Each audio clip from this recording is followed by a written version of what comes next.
Hello students, अध्याय 9 किरण प्रकाशिकी एवं प्रकाशिक यंत्र के अंतर्गत एक महत्वपूर्ण टॉपिक है गोलीय पृष्ठ।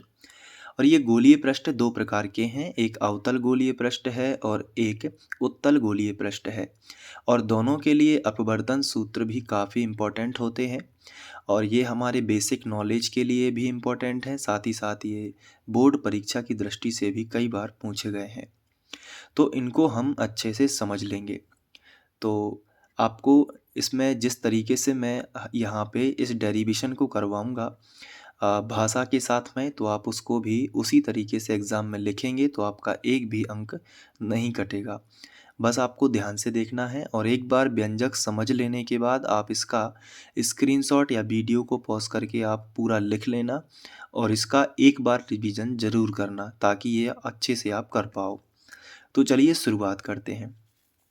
सबसे पहले समझते हैं कि गोलीय पृष्ठ आखिर होता क्या है।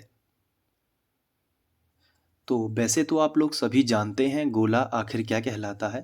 इस तरीके का एक पृष्ठ होता है और गोले का आकार का, जैसे आपने फुटबॉल देखी होगी, गेंद देखी होगी, तो वो कैसे होती हैं, गोल आकार की।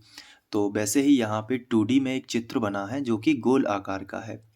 अब इसका जो गोलीय पृष्ठ है, इसके अंदर कोई पारदर्शी माध्यम हो सकता है कुछ इस तरीके से, और इसके अंदर जो भी पदार्थ होगा इसे अपन पारदर्शी माध्यम कहेंगे और इसके बाहर वायु होगी। अगर हम इस पदार्थ के अपवर्तनांक को म्यू माने, म्यू2, और वायु का जो अपवर्तनांक है वो म्यू बन रहेगा, तो म्यू2 हमेशा, जो म्यू2 है वो हमेशा बड़ा रहेगा म्यू1 से, यानी कि ये माध्यम रहेगा सघन और ये माध्यम रहेगा हमेशा विरल। ये गोलीय पृष्ठ है क्योंकि इसकी जो यहाँ पे आकृति है वो गोल जैसी है ये। अब यहाँ पे हम एक और गोलीय पृष्ठ को समझ सकते हैं। ये देखिए, ये भी एक गोल ही है ये पृष्ठ, लेकिन इसके इस तरफ कोई पारदर्शी माध्यम होगा और इस तरफ होगी वायु। तो ये भी, चूंकि इसका पृष्ठ इस गोल आकृति का है, इसलिए ये भी क्या है, गोलीय पृष्ठ। इस तरफ पारदर्शी माध्यम। इसमें क्या था, आप देख सकते हैं कि इसके अंदर इस तरफ पारदर्शी माध्यम था, इसमें ये पृष्ठ गोलीय है लेकिन इस तरफ पारदर्शी माध्यम है। तो हम यहाँ पे लिख सकते हैं, इस तरफ होगी वायु। तो यहाँ पे होता क्या है कि जैसे यहाँ हमने देखा कि इनमें अंतर क्या है, तो ये उठा हुआ भाग है, अगर हम इसको यहाँ से काट दें तो ये पृष्ठ कुछ इस तरीके का बनेगा। ये देखिए, मैं यहाँ पे बना रहा हूँ, जिसके अंदर यहाँ पे पारदर्शी माध्यम भरा हुआ है। तो ये जो है एक तरीके का उत्तल गोलीय पृष्ठ बनेगा। क्या बनेगा, उत्तल गोलीय पृष्ठ। ये कहलाएगा उत्तल गोलीय पृष्ठ, क्योंकि उठे हुए भाग की तरफ इस तरफ वायु है और एक तरफ पारदर्शी माध्यम है। यहाँ पे देखिए, अगर प्रकाश किरण यहाँ से आएगी, इसी प्रकाश किरण के बारे में भी हम अभी देख लेंगे। ये देखिए, धंसा हुआ भाग है ना, धंसे हुए भाग के तरफ ये देखिए इस तरफ पारदर्शी माध्यम है।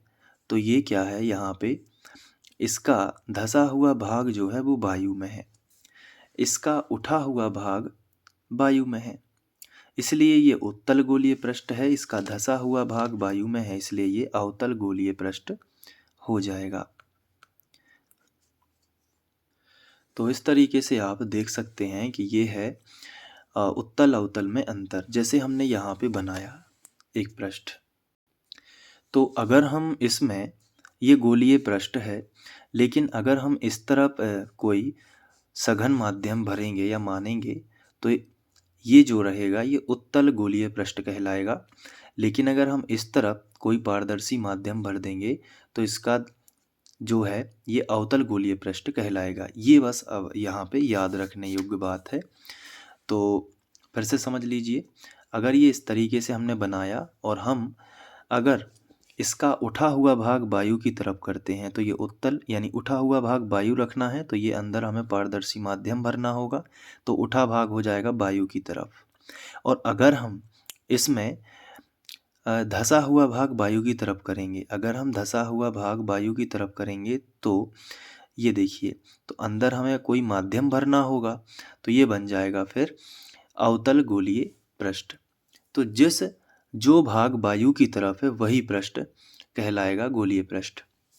तो जैसे मान के चलिए हमने इस तरफ माध्यम भर दिया, कोई पारदर्शी सघन माध्यम जो μ2 है, और ये हो जाएगा वायु जो कि μ1 है, और μ2 हमेशा क्या होगा, बड़ा होगा μ1 से, क्योंकि यहाँ पे वायु से तो सघन माध्यम है।